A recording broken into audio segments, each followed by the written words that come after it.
कैलासवासी यशवंतराव पाटील यांच्या स्मरणार्थ 90 बेल वृक्षांचे रोप वाटप. वृक्षांच्या माध्यमातून ऑक्सिजन देऊन नानासाहेबांचे विचार जिवंत राहणार. नंदुरबार तालुका विधायक समितीचे सचिव कैलासवासी नानासाहेब यशवंतराव पाटील यांच्या निधनानंतर त्यांच्या वयाच्या 90 वर्षाच्या स्मरणार्थ संस्थेमार्फत 90 बेल वृक्षांचे रोपे उपलब्ध करून देण्यात आली. आयोजित उत्तर कार्याच्या कार्यक्रमात प्राचार्य डॉक्टर PS सोनवणे यांनी या उपक्रमाची माहिती देऊन समाजातील अनिष्ट प्रथांना आळा घालण्याचा व पर्यावरण संवर्धनाचा संदेश दिला. या प्रसंगी आमदार चंद्रकांत रघुवंशी, राम रघुवंशी, मनोज रघुवंशी, BK पाटील तसेच यशवंत देवराम पाटील यांचे नातेवाईक, आप्तेष्ट व नंदुरबार तालुका विधायक समितीचे कर्मचारी उपस्थित होते. उपस्थितांनी बेल वृक्षाची रोपे घेऊन त्यांची लागवड व संवर्धन करावे हीच कैलासवासी नानासाहेब यशवंतराव पाटील यांना खरी श्रद्धांजली ठरेल असे आवाहन करण्यात आले. कार्यक्रमाच्या शेवटी यशवंतराव पाटील यांचे चिरंजीव गुलाबराव पाटील व शिवाजीराव पाटील यांनी संस्थेचे आभार मानले. वृक्षारोप वाटप उपक्रमाचे संयोजन प्राध्यापक डॉक्टर ND नांद्रे यांनी केले. कवठे तालुका साक्री, जिल्हा धुळे.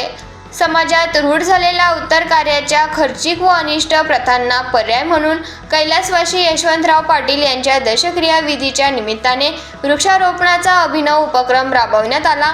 मातृपितृ आचार्य श्रुती जागरण सेवाभावी संस्था कवठे यांच्या वतीने हा उपक्रम आयोजित करण्यात आला. संस्थेचे अध्यक्ष प्राचार्य दादासाहेब BS पाटील यांनी कुटुंबातील सदस्यांच्या सहभागातून संस्थेची स्थापना केली असून संस्थेचे सदस्य दरवर्षी सामाजिक कार्यासाठी 11,000 रुपयाची देणगी देतात.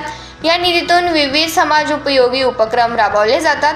या प्रसंगी प्राचार्य PS सोनवणे काय म्हणाले ते पाहूया.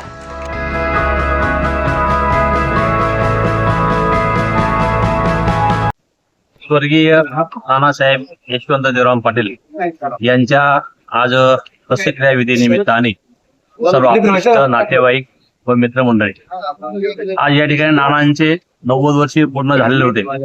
90 वर्षी नानांचे निधन झालं. नानांचे विचार सतत आपल्यात राहावेत, नाना आपल्यामध्ये सतत राहावेत म्हणून या ठिकाणी एक मातृपितृ जागरण समिती बेजा यांनी स्थापन केली. या समिती मार्फत या ठिकाणी बेलचे वृक्ष हे फक्त घरोघरी पोहोचण्यासाठी या ठिकाणी हा कार्यक्रम आयोजित केलेला आहे. जेणेकरून नाना या वृक्षामार्फत आपल्या जवळ असेल आणि त्यांच्यात आपल्याला संगोपन करायचे. नाना जिवंत असताना ते विचार प्रेरायचे. आता मात्र नाना आपला नाही आणि त्या विचारांच्या प्रेरणाच्या रूपाने या वृक्षाच्या रूपाने आपल्या नाना असतील आणि ऑक्सिजनच्या रूपाने नाना आपल्या सगळ्यांना ऑक्सिजन देतील आणि विचार देतील. सतत नाना आपल्या स्मरणात असावं म्हणून हा एक जनजागरणाचा कार्यक्रम या ठिकाणी सुरू केलेला आहे. 100 वर्षापूर्वी या खानदेशमध्ये मराठा सामाजिक परिषद भरवण्यात आली होती. या मराठा सामाजिक परिषदेमध्ये असा ठराव करण्यात आला होता की या समाजामध्ये ज्या काही अनिष्ट चालीरीती आहेत, या अनिष्ट चालीरीती या बंद व्हाव्यात. आणि त्यापैकी एक अनिष्ट चालीरीती, लग्नामध्ये अनेक अनिष्ट चालीरीती आहेत, तशाच प्रकारे या दशक्रिया विधीमध्ये देखील अशा अनेक प्रथा या शिरल्या आहेत. आणि म्हणून त्याचा हा एक भाग म्हणून हा आपण या कार्यक्रमात आपण करत आहोत.